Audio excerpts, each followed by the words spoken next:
अस्सलाम वालेकुम दोस्तों। आज का हमारा जो टॉपिक है ये एक बड़ी ही दिलचस्प कहानी है जो कि हमें टाइम्स ऑफ इंडिया की तरफ से मौसूल हुई है, क्योंकि सोशल मीडिया पर भी हमने कुछ खबरें देखी थी और उसके बाद हमने टाइम्स ऑफ इंडिया की जो ऑफिशियल वेबसाइट है उसके ऊपर जब चेक किया है तो ये स्टोरी वाकई रियल थी। पहले तो मुझे ये मजाक लगा, लेकिन जब टाइम्स ऑफ इंडिया की रिपोर्ट मैंने पढ़ी तो उसके बाद मुझे यकीन हुआ कि एक पटेल नामी शख्स है जिनका ताल्लुक इंडिया से है और वो यूएई में रहते थे।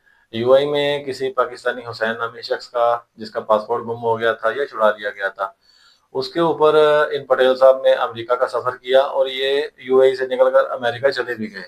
अब कहानी बड़ी दिलचस्प है कि यूएई से तो ये निकल गए, आखिरकार यूएई से ये कैसे निकले, इस पे तो अभी काफी सवाल उठ रहे हैं। लेकिन जब अमेरिका में ये पहुंचे तो अमेरिका एयरपोर्ट पर इमिग्रेशन को इनके ऊपर शक हुआ तो इन्होंने पूरी तस्दीक की। पासपोर्ट चूंकि बिल्कुल असली था, लेकिन इनके जो आइस प्रिंट और फिंगरप्रिंट जो है ना वो पासपोर्ट के साथ मैच नहीं हो रहे थे। अब शक्ल तो इनकी मिलती जुलती थी, लेकिन अब हुलिया भी थोड़ा डिफरेंट हो जाता है। आपको पता है इंडियन पाकिस्तानी आदमी में फर्क करना इतना मुश्किल नहीं, लेकिन इतना आसान भी नहीं है। लेकिन इमिग्रेशन ने जब इनसे पूछगिछ की, इनसे सवालात किए, पूरी तफ्तीश वगैरह की गई तो पता चला कि ये पटेल नामी शख्स जो हैं ये इंडिया से हैं और इनका ताल्लुक इंडिया के शहर गुजरात से है।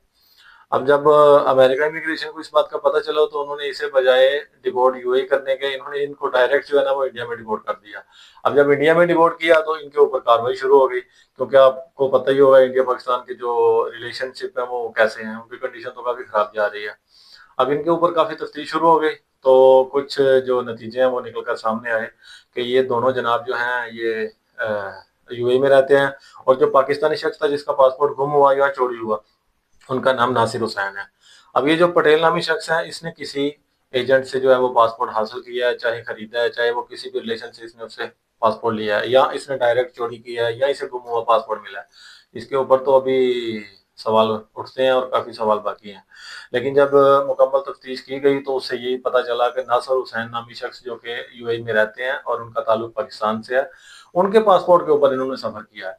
हालांकि जब ये पटेल नामी शख्स जो इंडियन है ये यूएई में एंटर हुआ था तो जाहिर सी बात है दुबई एयरपोर्ट के पास या ये किसी भी शहर में अगर गया है इंडिया से दुबई में, यूएई में, तो उनके पास इसका डाटा तो मौजूद होगा। हालांकि इमिग्रेशन जो यूएई की है वो भी काफी सख्त बताई जाती है और तकरीबन 2 दफा तो मैंने खुद देखी हुई है।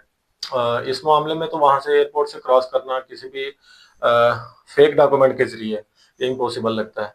लेकिन चले, ये अपनी चालाकी से या कैसे भी उनको चकमा दे के अमेरिका तो पहुंच गए, लेकिन अमेरिका में जाके ये पकड़े गए। मैं भी अगर अमेरिका में भी थोड़ी नरमी बरती जाती तो आज पटेल साहब जो है वो अमेरिका में सेटल होते हैं। बहरहाल अब वो इंडिया में डिपोर्ट किए जा चुके हैं और उनसे पूछगिछ जो जारी है, और टाइम्स ऑफ इंडिया ने और इंडिया के कुछ मीडिया चैनल ने इस बात को शाया किया और हमने इसके बारे में थोड़ी सी रिसर्च की तो हमें इतनी खबर मौसूल हो गई जो हमने आपके साथ शेयर कर दिया। तो अभी तक जो नासिर हुसैन पाकिस्तानी जो यूएई में रहते हैं उनके मुतालिक तो अभी तक कोई खबर शाया नहीं की गई, ना यूएई की जानिब से और ना पाकिस्तानी गवर्नमेंट की जानिब से। तो बहरहाल इसके मुतालिक अगर हमें कोई भी खबर मौसूल होती है तो इंशाल्लाह वो भी आपके साथ शेयर कर देंगे। और टाइम्स ऑफ इंडिया का जो न्यूज़पेपर है उसका हम स्क्रीन शॉट भी जो है वो वीडियो में ऐड कर देंगे ताकि आप खुद भी इस बात की तस्दीक कर लें। कुछ जैसे मैं इस बात को पहले मजाक समझ रहा था, शायद अभी भी कुछ लोग इसको मजाक समझे। बहरहाल आप टाइम्स ऑफ इंडिया का लिंक भी मैं डिस्क्रिप्शन में ऐड कर दूंगा और उस पर स्क्रीनशॉट भी जो अपनी वीडियो में चला दूंगा ताकि आपको तसल्ली हो सके और आप खुद भी जाकर रिसर्च कर सके, चाहे आप पाकिस्तानी है चाहे इंडियन है, क्योंकि ये वाकया ही बड़ा दिलचस्प है। तो बहरहाल इसके मतलब अगर कोई भी न्यू अपडेट आती है या इंडिया से या पाकिस्तान से या यूएई से तो इंशाल्लाह हम आपके साथ जरूर शेयर कर देंगे। तब तक के लिए अल्लाह हाफिज।